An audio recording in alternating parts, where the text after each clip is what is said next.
Okay, so now it's time to do our encaustic effect. And I'm just using liquid text gel for that and a palette knife, okay? And the best way to do this is to think as if you are layering or icing a cake. So you're gonna hold it in your hand like this so you can move it around easily. And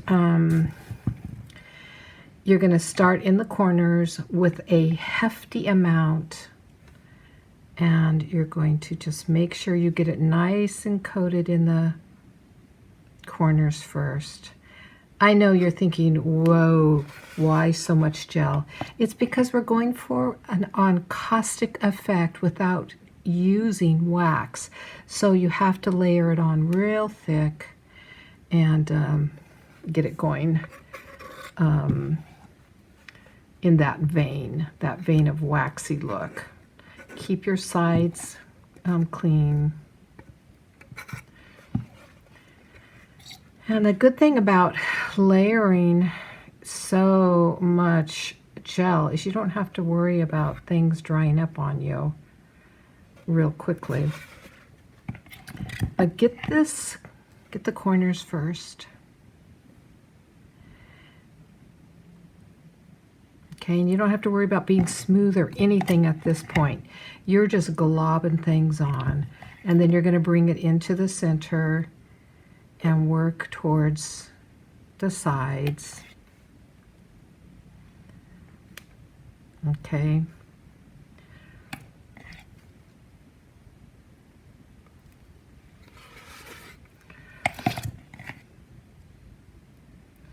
And I'll show you in a minute what it ends up looking like, okay, after it dries. I'm going to tell you something while I'm doing this. Don't do this in the cold season or when it's raining, because it takes about 3 days for this to dry fully. Even when you hit it with the heat gun now and then, it takes a long time. It's slow because it has to dry from the inside out a little bit because the surface will dry first. Okay, so I'm so messy. Look at, I got it all over my finger. Here we go. So now what we're going to do is we're going to start in one corner, and I'm going to get a little bit more right there because it's kind of thin. And your corners and your outer edges can sometimes be not have enough. So make sure that you really do have it even. Okay, so now what we're going to do is we're going to get our palette knife pretty clean, okay? And you're going to start in a corner and you're just going to bring it down and smooth it.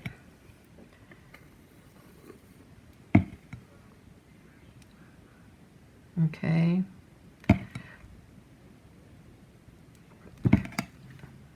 And once you go over it, don't go over it again. Go to the next layer. You're going to end up with some ridges like that, all right? But the idea is to get it kind of smooth and to go in one direction.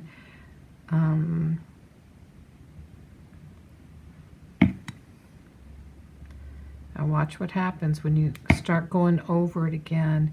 It creates more ridges. And then come along and clean up the sides.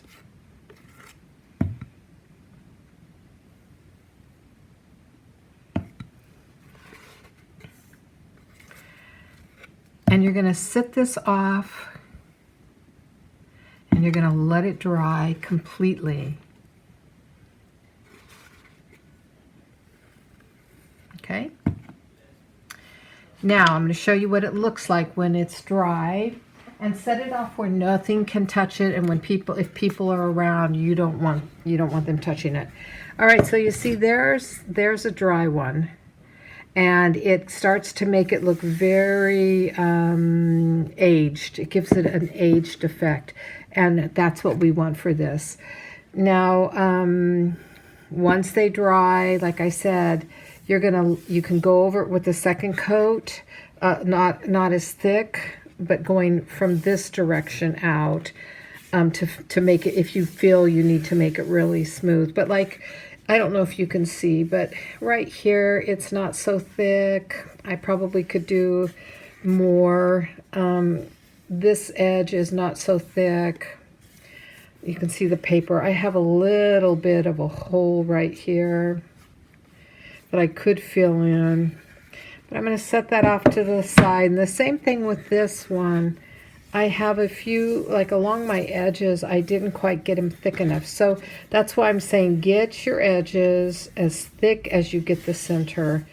It's going to start drying from the outside in. So, and it's going to, I did these, today's a Monday, I did these on a Saturday morning, an early Saturday morning, and it's late afternoon on a Monday.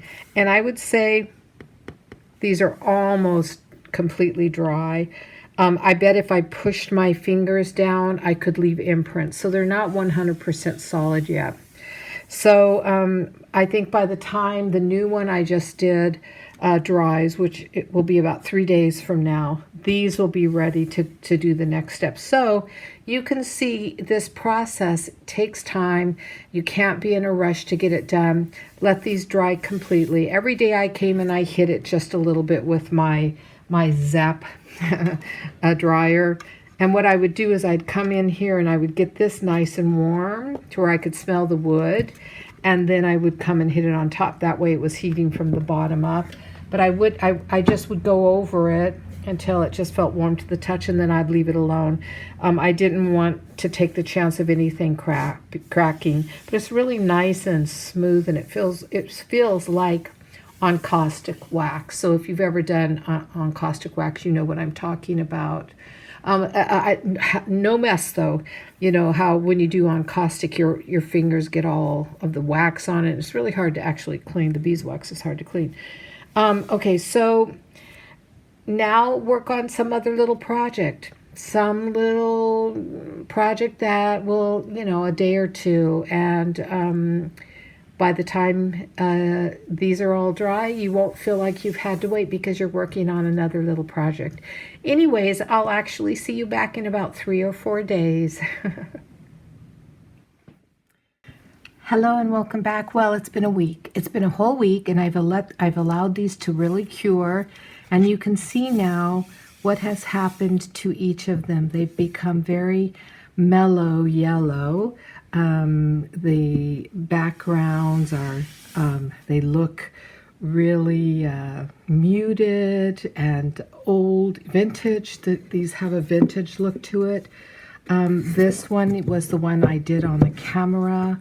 And you can see the difference between it and the others. It's still in its thickest part, because you can never get it uniformly even. In its thickest part, it is actually still curing. So it's hard enough now to work with, but I'm going to set it aside for right now and let it finish curing. It's gotten cold because we're now moving into the winter, and so the temperatures are dropped. However, I live in Southern California, and this weekend we're having a little bit of a heat wave, so I'm going to hope that the rise in temperature is going to finish drying this out.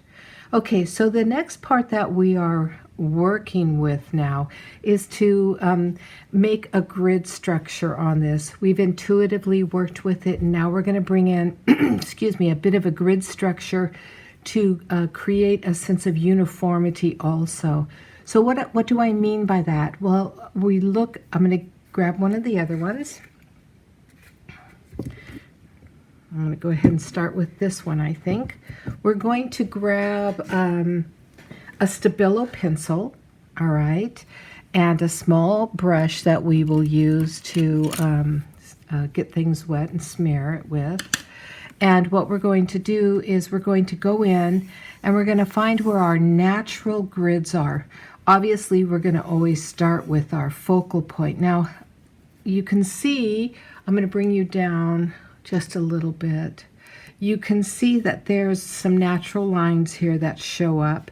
there's natural lines everywhere that create grids. So I'm thinking, well, first of all, I know right here, I actually even pre-drew a line here, but I'm going to mark it lightly with my Stabilo pencil because I do want to form a line right here. And I'm going to come across like that.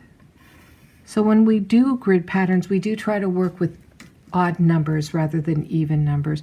And I'm going to bring the lines, I'm going to darken the lines around the bird, which is my motif, right? But I'm going to go ahead and carry that line, actually. I'm going to erase that line, and the way you erase a Stabilo line, of course, is you take something wet and you just go over it, because Stabilo can be wiped up very quick, very easily, and then a nice soft cloth, and then just wipe it off. See how easy it comes off?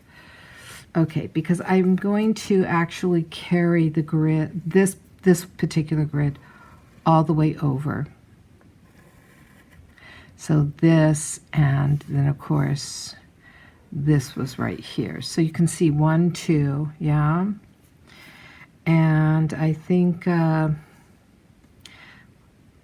we'll go ahead and make this one grid right here. 1, 2, 3, 4.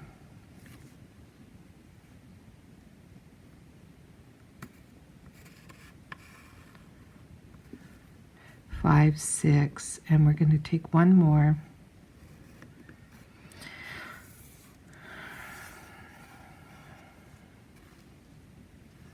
That's it. I've got 1, 2, 3, 4, 5, 6. 1, 2, 3, 4, 5, 6.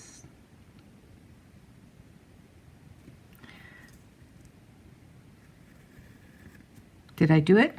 1, 2, 3, 4. See, 1, 2, 3, 4, 5, 6, 7. Perfect. All right, so now watch what happens. You're going to see it transform. I'm going to use gel medium, a little bit of gel medium, also on my brush, to help move and smear the charcoal, the Stabilo pencil, and at the same time fix the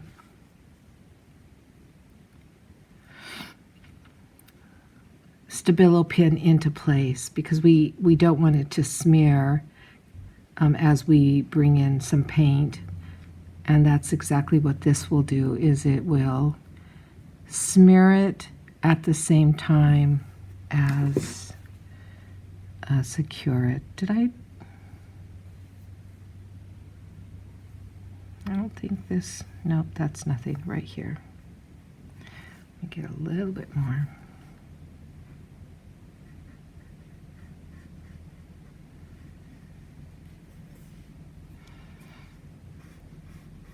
These grid patterns like this help to really make things. I think I'm going to bring a line down right there. I'm going to carry that line down. The natural darkness of that one creates a line. But I'm going to go ahead and help define that like that, okay? So I didn't add another compartment, I just defined a line. And it's okay to have, it's okay to have odd shapes like that. We've got one right here too. They don't have to all be perfectly square or rectangular. The idea is just to grid, and things start to pop out when we grid them.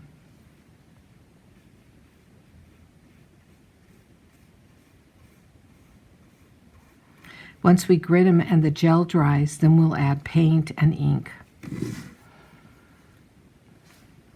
Oh, it looks like I went down, huh? So let's remove the end portion of that line and make it straight. I think from about here over. Oh, I've got something else on that brush, probably dirty water.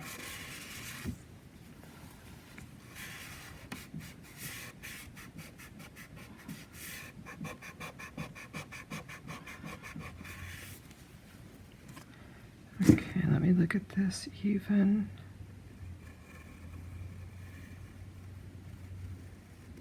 There, that looks better. It's still at a slant, but oh well, it's going to be at a slant. That's what happens sometimes, right?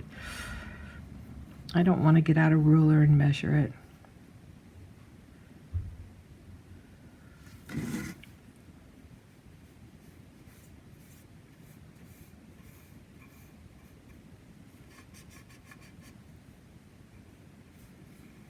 Okay.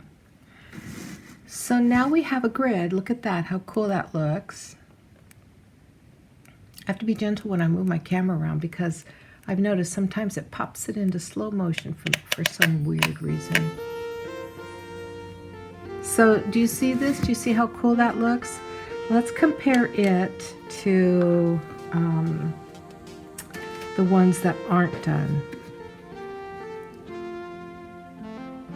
You see the difference? All right, we're gonna do the other two. So let's have fun.